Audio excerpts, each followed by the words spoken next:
Bom dia para todos vocês, nessa oitava da Páscoa.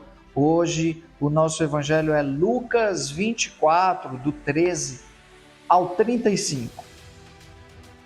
Naquele mesmo dia, o primeiro da semana, dois dos discípulos de Jesus iam para um povoado chamado Emaús, distante uns 11 quilômetros de Jerusalém. Conversavam sobre todas as coisas que tinham acontecido.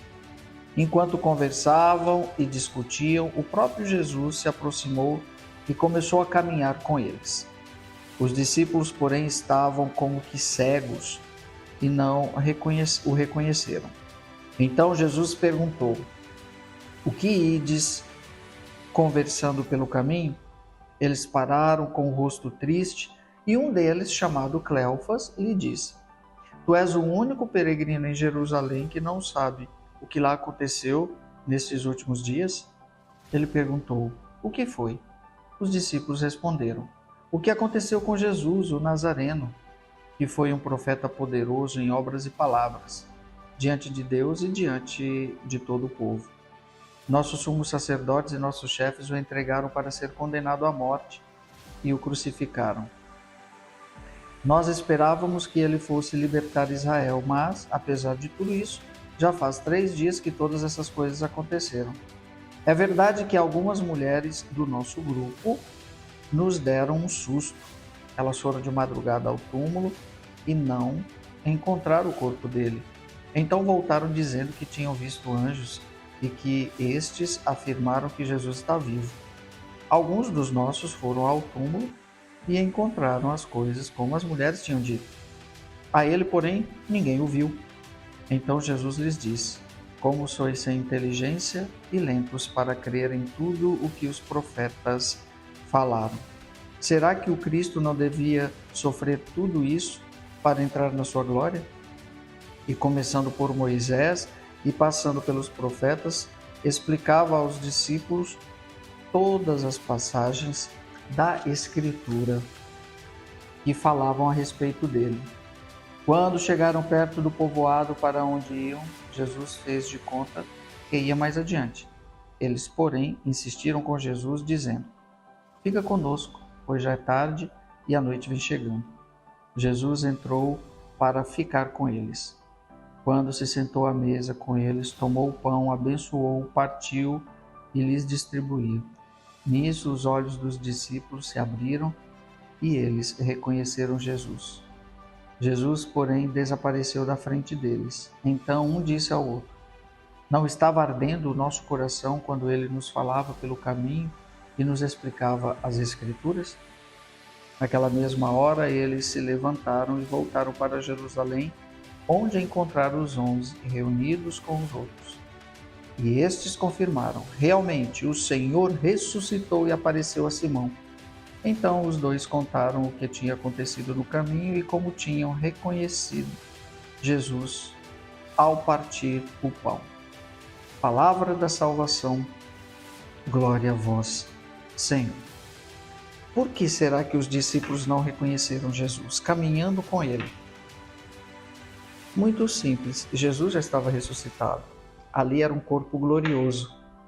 Isso nos faz crer que nós não conseguimos, com os nossos sentidos, sobretudo da visão, abstrair a imagem daquilo ou da glória do corpo glorioso, né?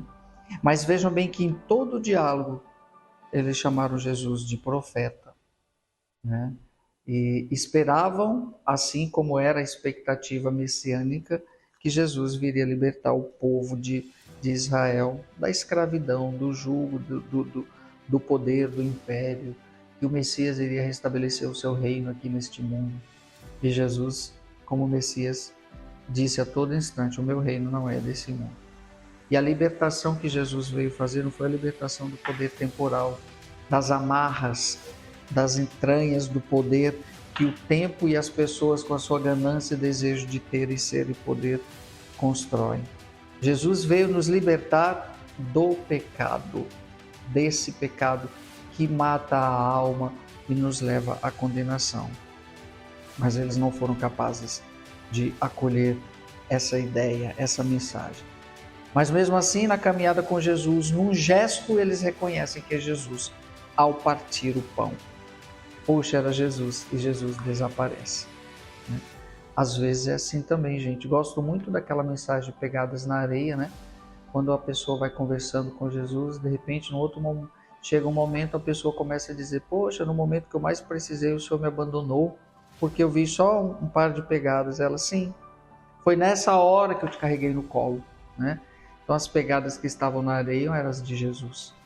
E muitas vezes nós somos assim, temos Jesus, temos a verdade, temos tudo, mas não acolhemos. Não fazemos parte dessa verdade.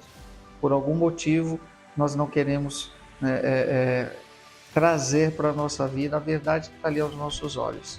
E vamos caminhando como que às cegas, né?